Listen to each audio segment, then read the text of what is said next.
તાલાળાની હિરણ નદીનું દરિયામાં વહી જતું વધારાનું પાણી કપિલા નદીમાં ડાયવર્ટ.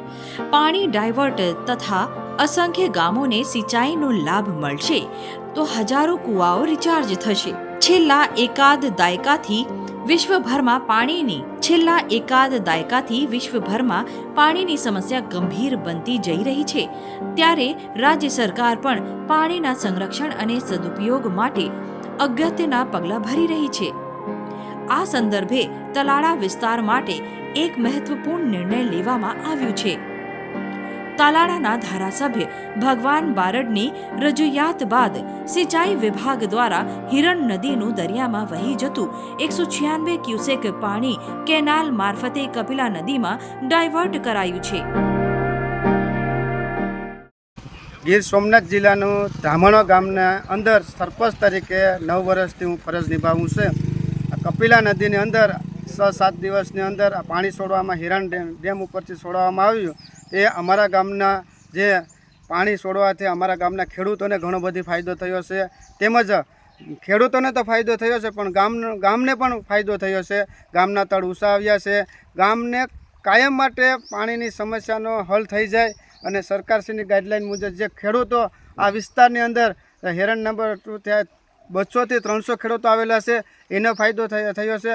મારા ગામને તો ઠીક ફાયદો થયો જ છે 100%. અહીંથી આવેલા જે બાદલપરા સુધીના જે ગામડાઓ છે એ ગામડાને 30 થી 40 ગામડા છે એ ગામડાને પણ 100% ફાયદો થશે અને થવાનો છે. આ પાકને ઉનાળા જો વરસાદ તો ઓછો થયો છે આ વર્ષે, પણ જો ઉનાળા દરમિયાન જો આ પાણી છોડવામાં આવે કાયમ માટે રહે તો દરેક ખેડૂતનો જે સમસ્યા છે પાણીની સમસ્યા છે એ પાણીની સમસ્યા હલ થઈ જાય અને ખેડૂતોને ઘણો બધી ફાયદો થાય. કારણ કે ઉનાળા દરમિયાન પાણી ઘટે, છેલ્લા ગાળાની અંદર જે ખેડૂતોને પાણી ઘટે એને પૂરતા પ્રમાણમાં પાણી મળી જાય અને ખેડૂતો એનું જે ખેતરની અંદર જે પાક વાવેલો હોય એની રીતના કાયમ માટે લે એવી રીતે સારામાં સારો પાક થાય.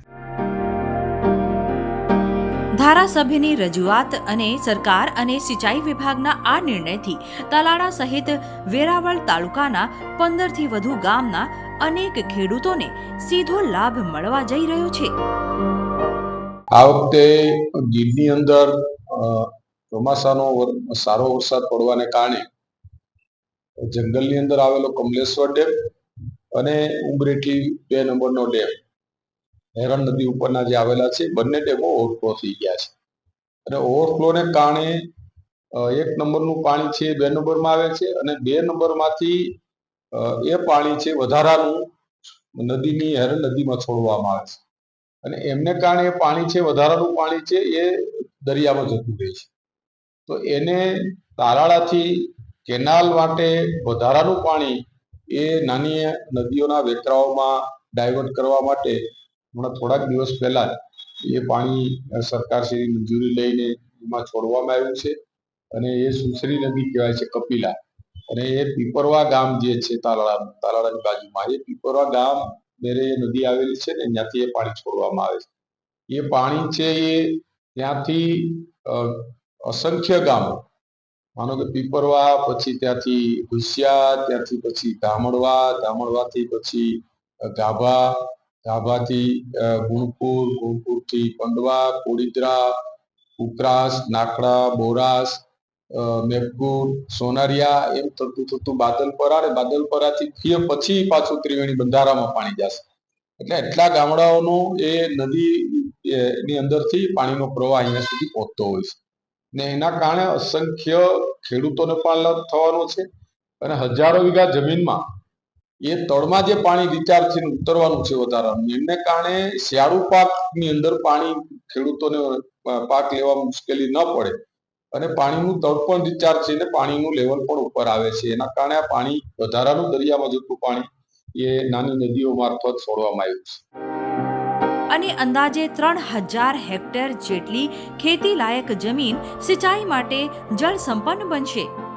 તો સાથે જ કપિલા નદીમાં પાણી વહેતા થતા આસપાસના અસંખ્ય કુવાઓ રિચાર્જ થશે, જેનો લાભ ખેડૂતોને ખાસ કરીને શિયાળો અને ઉનાળુ પાક લેવા માટે મળશે. આ મહત્વપૂર્ણ યોજનાને લઈ ખેડૂતોમાં આનંદની લાગણી જોવા મળી રહી છે અને તેમણે રાજ્ય સરકાર તેમજ ધારાસભ્ય ભગવાન બારડનો આભાર વ્યક્ત કર્યો છે.